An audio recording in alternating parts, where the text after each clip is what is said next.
صدر مملکت عارف علوی نے عمران خان کا غیر ملکی سازش کا بیانیہ مسترد کر دیا۔ آج نیوز کو انٹرویو دیتے ہوئے صدر مملکت کا کہنا تھا کہ وہ اس بات پر قائل نہیں کہ کوئی سازش ہوئی ہے۔ چیف جسٹس کو خط اس لیے بھیجا کہ میرے شکوک و شبہات ہیں۔ یہ بھی کہا کہ عمران خان حکومت جانے پر فرسٹریٹڈ تھے اور اسی فرسٹریشن میں انہوں نے اسمبلیوں میں نہ بیٹھنے کا فیصلہ کیا۔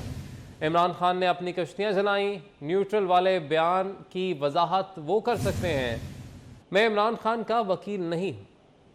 اسی پر بات کرنے کے لیے ہمارے ساتھ موجود ہیں سینئر اینکر پرسن، سینئر تجزیہ کار آسمہ شرازی صاحبہ۔ میم بہت شکریہ 24 نیوز کو وقت دینے کے لیے۔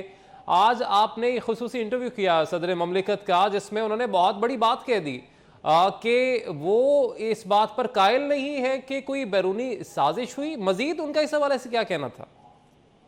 جی بالکل، یہ آج انہوں نے جو انٹرویو دیا اس کے اندر انہوں نے یہ بات بہت واضح لفظوں میں کہی کہ وہ کانسپریسی تھیری جو ہے وہ سائفر کے معاملے پہ جب ہم نے ان سے پوچھا تو انہوں نے کہا کہ وہ نہیں سمجھتے کہ یہ کوئی سازش تھی، تاہم اس کی تحقیقات جو ہیں وہ ضرور ہونی چاہیے۔ اس بات کے اوپر انہوں نے زور دیا اور صرف یہی اسی جگہ پہ اسی سوال کے جواب میں وہ آگے جا کے انہوں نے یہ بھی کہا کہ یہ سارا معاملہ سیکیورٹی کمیٹی میں آیا تھا اور اس کے بعد یہ فیصلہ کیا گیا تھا، اس کے جو متن تھے وہ دیکھا گیا تھا خط کے حوالے سے اور یہ کہا گیا تھا کہ ڈیمارش کریں گے اور پھر وہ ڈیمارش بھی کیا گیا۔ یعنی انہوں نے یہ کہا کہ جو ایک مناسب ایک سفارتی زبان کے اندر احتجاج ہے وہ بھی کر دیا گیا تھا، اور اسی لیے پھر انہوں نے آگے یہ بھی بات کی کہ انہوں نے چیف جسٹس صاحب کو یہ خط بھیجا تھا کہ وہ دیکھیں کہ اس کے کانٹینٹ کے اندر جو ہے وہ معاملات کیا ہیں۔ تو ایک طرح سے انہوں نے یہ بات پوری طرح سے اس کو کی تردید کر دی کہ کسی قسم کی جو سازش ہے وہی ہے۔ البتہ وہ چاہتے تھے کہ دودھ کا دودھ پانی کا پانی اس معاملے کے اوپر ضرور ہونا چاہیے کہ یہ جو سائفر تھا اس کا معاملہ کیا تھا، لیکن ساتھ ہی وہ یہ کہہ رہے ہیں کہ ڈیمارش بھی کر دیا گیا تھا۔ تو یہ ایک بہت جسے کہنا چاہیے اہم بیان ہے، اور خاص کر کے ہیڈ آف دی اسٹیٹ ہیں ڈاکٹر عارف علوی صاحب، اور ان کا ایک بڑا مقام بھی ہے اپنی پارٹی میں بھی، وہ ان کا بہت ایک سینئر اسٹیٹس رہا ہے اور ابھی بھی صدر مملکت کے طور پر ظاہر ہے کہ قائمی پوزیشن ان کے پاس ہے۔ ان کا یہ سٹیٹمنٹ آنا ظاہر ہے کہ پاکستان کی سیاست میں تو پہنچال ہے ہی، لیکن انٹرنیشنلی بھی اگر ہیڈ آف دی اسٹیٹ جو کہ اس پارٹی سے تعلق رکھتے ہیں جو کہ یہ بیانیہ لے کے چل رہی ہے کہ ان کی حکومت کو ہٹانے کے لیے ایک انٹرنیشنل سازش ہوئی تھی، تو اس کو یہ میرا خیال ہے کہ آج وہ بیانیہ جو ہے وہ بالکل ختم ہونا ہو سکتا ہے اور ہونا چاہیے، کیونکہ خود صدر مملکت یہ بات کر رہے ہیں کہ یہ اس میں ان کو کوئی کسی قسم کی جو ہے وہ سازش دکھائی نہیں دیتی۔ البتہ ایک سیٹسفیکشن کے لیے جو ہے وہ ضرور جو ہے وہ ہونی چاہیے، تحقیقات ہونی چاہیے۔ تو صدر مملکت کے جو الفاظ تھے وہ یہ تھے کہ ہی واز فرسٹریٹڈ، وہ بہت پریشان تھے، فرسٹریٹڈ تھے، اور فرسٹریشن کے اندر جو ہے وہ استعفوں کا فیصلہ جو ہے وہ ہوا ہے۔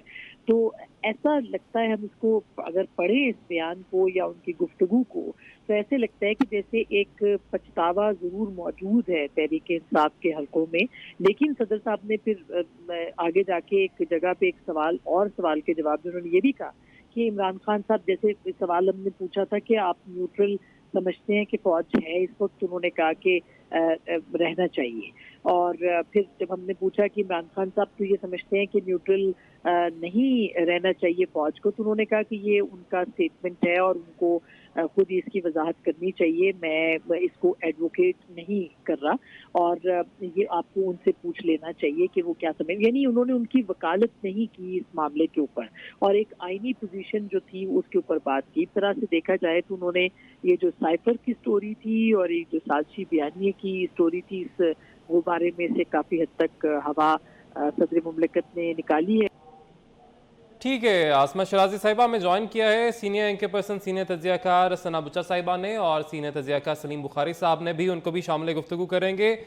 ثنا بچہ صاحبہ پہلے آپ کی جانب آنا چاہوں گا، عوام کیسے یقین کر لیں یا عوام کیسے قائل ہو جائیں اس بات پر جو عمران خان صاحب چاہ رہے ہیں کہ سازش ہو گئی، جب ان کے اتنے قریبی ساتھی جن کا انہوں نے صدر پاکستان کے لیے انتخاب کیا، جن سے انہوں نے چیف جسٹس کو خط لکھوایا، وہ یہ کہہ رہے ہیں کہ وہ اس بات سے قائل نہیں ہے کہ کوئی سازش ہوئی؟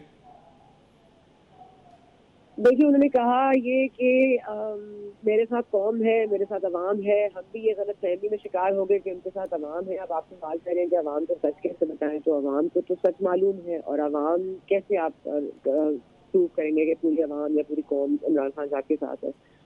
ایک شہر میں جس کی آبادی اتنی ہی ہو، جس میں اس کی آدھی فیصد بھی نہ ہو، جس میں لوگ 22 کروڑ کی عوام ہے، 22 کروڑ میں سے کتنے کروڑ عمران خان صاحب کے ساتھ کھڑے ہیں، ان کے بیانیے پہ ان کے پیچھے کھڑے ہیں. وہ بھی کتنے لانے کی بات کر سکتے ہیں، کتنے لوگوں کو لانے کا دعویٰ کر سکتے ہیں اسلام آباد میں. اس لیے یہ تو سوال ہی نہیں ہونا چاہیے کہ عمران خان صاحب پاپولر ہیں، ہوں گے ضرور پاپولر ہے، ہر ایک کسی جانتا ہے، لیکن کیا ہر کوئی ان کے پیچھے ان کے لیے ایک ڈھال بن کے کھڑا ہے؟ تو جواب ہے نہیں. ان کا بیانیہ بکا ہے، جواب ہے ہاں، اور اس کو بیچنے میں ہماری میڈیا کی بہت بڑی اس میں کامیابی ہے کہ ہم نے بڑا اچھا بیچا ہے اس بندن کو. لیکن ظاہر ہے he sells as a flavor and he hasn't been sold as a hero. He has been sold as someone جو سازشیں کرتا ہے، جو کال میں کچھ ہے، فیل میں کچھ ہے. یہ تمام سے چیزیں ہوتی ہیں. اور عمران خان صاحب کی مجھے کوئی حیرت نہیں ہو رہی. میں کہہ رہی ہوں اب تو I'm just seeing the cracks. اور کتنے لوگوں نے انہیں چھوڑنا. انہوں نے پوری قوم کو اپنے پیچھے لگا لیا بقول ان کے، لیکن اپنے دوستوں کو اپنے ساتھ نہیں رکھ سکے. کتنی عجیب بات ہے کہ آج جو سینیٹرز ہیں وہ کترا رہے ہیں گفتگو کرتے ہوئے، جو پی ٹی آئی میں سینیٹرز ہیں وہ اپنے منہ چھپا رہے ہیں کہ ان کو نہیں پتا کہ کیا ہونے جا رہا ہے. عارف علی صاحب یہ گفتگو کر رہے ہیں، ان کے دوست جمینا دوست کیا ان کے ساتھ انہوں نے علی خان کے ساتھ کیا کر لیا، جہانگیر ترین کے ساتھ کیا کر لیا. تو جتنے انہوں نے دشمن بنائے ہیں، جتنے دوستوں کو دشمن بنا چکے ہیں، یہ کسی کے دوست ہیں، یہ عوام دوست ہوں گے. معذرت کے ساتھ میرا خیال ہے کہ علی صاحب کو بہت پہلے یہ کہہ دینا چاہیے تھا، مگر میرا خیال ہے کہ وقت کی بات ہے. کیا وہ اس میٹنگ کو ریس چلانے سے پہلے ان کو سازش لگ رہا تھا؟ کیا اس میٹنگ کے بعد ان کو لگنے لگا کہ نہیں اب تو سازش ہو گئی ہے؟ تو میرا خیال ہے ٹائمنگ از ویری امپورٹنٹ. جو گفتگو ہم کر رہے ہیں اور ہم عرصے سے کر رہے ہیں، کریم بخاری صاحب کر رہے ہیں، میں کر رہی ہوں، ہم نے تو پہلے دن سے کہا کہ سازش نہیں ہے، ہمیں تو پہلے دن سے پتا. لیکن عمران خان صاحب نے جو کھیلنا تھا اس کے ساتھ انہوں نے کھیل لیا، اور اس کھیل میں سبھی اس کے ساتھ اس کے پلیئرز رہے ہیں، اس کے ایکٹنگ ان کا رول ہے. اس لیے علی صاحب کو کیا ہم کٹ فلیگ کر دیں کیونکہ وہ پریزیڈنٹ تھے اور آج وہ ایک اچھی خوبصورت گفتگو کر رہے ہیں کہ جن مشاورت بھی ہونی چاہیے، اور وہ چوروں کے ساتھ نہیں بیٹھے گا لیکن وہ اکانومی پہ ضرور بیٹھنا چاہیے، اور میں تو آئین کو فالو کروں گا. آپ آئین کو تب فالو کرے تھے آپ نے گورنر کا ووٹ لینے سے منع کر دیا. کیا آپ اس وقت آئین فالو کر رہے تھے؟ کون سا آئین فالو کر رہے تھے آپ؟ کون سا والا آئین تھا وہ بھی ہم بتا دیں. کیونکہ اس ملک میں ظاہر ہے انصاف کے بھی 2 معیار ہیں، تو شاید آئین کے بھی انہوں نے 2 معیار نکال لیے ہو. ایک عمران خان صاحب کا اپنا آئین ہوگا ذاتی طور پر جو پاکستان تحریک انصاف فالو کرتی ہے، تو ظاہر ہے وہ پاکستان کا آئین فالو نہیں کرتے. اس لیے میرا خیال ہے کہ ایک غیر آئینی صدر اگر ایک غیر منتخب لیڈر کی بات کر رہا ہے تو میں تو سوچنے کو وزن نہیں دیتی. لیکن ہاں سازشوں کی پہلے بھی ایکسپوز ہو گئی ہے، اس میں بھی ایکسپوز ہو گئی ہے، اور آگے بھی ایکسپوز ہوگی. ٹھیک ہے ثنا وجہ صاحبہ، سلیم بخاری صاحب کا رخ کریں گے. سلیم بخاری صاحب، آج آپ جو انٹرویو ہے صدر پاکستان کا عارف علوی صاحب کا، اس کو کیسے دیکھ رہے ہیں؟ کیونکہ وہ تو قائل نہیں ہو سکے، اتنے مہینوں میں اتنے جلسے کیے عمران خان صاحب نے، سازش کا لوگوں کو بتاتے رہے، مگر اگر نہیں پتہ چلا تو ان کے قریبی ساتھی صدر پاکستان عارف علوی کو ہی نہیں پتہ چلا، قائل نہیں ہوئے وہ. پہلی بات تو یہ ہے کہ میں عاصمہ شرازی کو بہت ہی کریڈٹ دینا چاہتا ہوں اس بات کا کہ انہوں نے انٹرویو کیا پریزیڈنٹ صاحب کا، اور پھر جو کچھ باتیں ہوئیں وہ اس سے 2 چیزیں ثابت ہو گئی ہیں. پہلی بات تو یہ کہ اگر کسی نے کوئی سازش کی تھی تو وہ امریکہ نہیں تھا بلکہ خان صاحب خود ہی تھے. انہوں نے خود ہی اپنے خلاف سازش کا ایک منترا گھڑا اور پھر اس کو بیچنے کی کوشش کی، جو بکتے آخر اب وہ قابل فروخت نہیں رہ گیا. دوسری بات یہ ہے کہ یہ ایک اور بڑا انڈیکیٹر ہے میرے لیے کہ پہلی دفعہ مجھے یوں لگا کہ علوی صاحب جو ہیں وہ واقعی اس ملک کے صدر ہیں.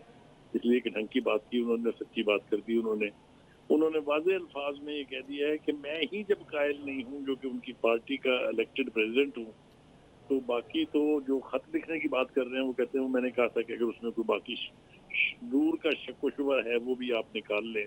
لیکن یہ مجھے پتہ چل گیا ہے کہ انہوں نے کانٹینٹ اس سائفر کے پڑھے ہوئے ہیں، اور چونکہ وہ بھی کنونس نہیں ہے تو یہی وجہ تھی غالباً کہ وہ خط لکھنے کے باوجود سپریم کورٹ نے اس کے اوپر کوئی ایکشن انیشیٹ نہیں کیا. اور دوسری بات یہ کہ اس کی انویسٹیگیشن تھورلی ہو چکی ہوئی ہے. پاکستان کی ایپک انٹیلیجنس ایجنسیز MI اور ISI دونوں اس کی ڈیپ روٹڈ انویسٹیگیشن کر چکے اور انہوں نے فائنل ججمنٹ دی کہ اس میں کسی سازش کا کوئی ایلیمنٹ نہیں ہے. صدر صاحب کی طرف سے یہ آنے کے بعد ان کا کیا حال ہوگا، عمران خان صاحب ان کے ساتھ کیا کریں گے تو ہمیں نہیں پتا ہے. لیکن میں سمجھتا ہوں کہ انہوں نے as a president of Pakistan ایک ڈھنگ کی ایک صحیح بات کی ہے، اور اس کی بہت سیریس ایکسپریشن آئیں گی عمران خان صاحب کی ذات کے اوپر بھی. اور وہ جو بیانیاں بیچ رہے تھے جلسوں میں جب کہ پاکستان کے 3 کروڑ عوام جو ہے وہ پانی میں ڈوبے ہوئے تھے, پاکستان کے علاقے میلوں نہیں بلکہ سینکڑوں میلوں تک پانی میں غرق تھے, اور وہ اپنے جلسے کر رہے تھے اور ضد بضد تھے کہ میں کرتا رہوں گا جس نے جو کرنا کر لے. میں تو ایمانداری سے سمجھتا ہوں کہ ان جلسوں کا پیسہ اگر انہوں نے KPK پہ لگایا ہوتا, جو سیلاب وہاں آیا ہے, تو وہاں کم از کم ریلیف ہر ایک بندے کو مل گیا ہوتا. لیکن ہیونگ سیڈ دیٹ, 2 باتیں بالکل طے ہو گئی ہیں. ایک تو یہ کہ وہ بیانیاں اب فائنل, اس کے جس کو کہتے ہیں نا پریزیڈنٹ صاحب کے یہ کہنے کے بعد یہ فائنل ریچولز ہیں, اس کو اب زمین بوس ہو جانا چاہیے, اس کو دفن ہو جانا چاہیے. دفن تو لاش تو پہلے ہی پڑی تھی, لیکن اب اس کی تنظیم بہت ضروری ہے. ایک بات تو یہ. دوسری بات یہ کہ جو باقی باتیں لکھی ہیں پریزیڈنٹ صاحب نے, ان میں بہت وزڈم ہے, ان کی باتوں کو سیریسلی لینا چاہیے. یقینی طور پہ اگر آسما تھوڑا سا اور اسٹریس کرتی اور پوچھتی کہ یہ مارچ جو ہے کہ جو آزادی لینے آ رہے ہیں, پتہ نہیں کس خدا نہ خواستہ کسی غیر ملک کا قبضہ ہے اسلام آباد سے, وہ چھڑوانا ہے جی. اور انہیں یہ بھی پتہ نہیں ہے والی ریاست مدینہ ہوتے ہوئے کہ یہ جہاد کا اعلان جو ہے یہ فرد نہیں کرتے ہوتے, یہ صرف حاکم وقت کر سکتا ہے. جی. تو ایسی صورتحال میں میرے خیال سے یہ عدوی صاحب نے یہ اس اپنے بیان کے بعد کافی ریسپیکٹیبلٹی جو ہے وہ ان کو ملے گی اور ملنی چاہیے. اس لیے کہ انہوں نے, میں یہ نہیں کہہ رہا کہ انہوں نے بالکل یہ کہا ہے کہ جی عمران خان جو کچھ کہہ رہے ہیں وہ میں اس کو ڈسون کرتا ہوں, لیکن انہوں نے یہ ڈنگ کی بات ضرور کر دی ہے کہ میں خود بھی قائل نہیں تھا کہ اس میں کسی قسم کی کوئی سازش ہے.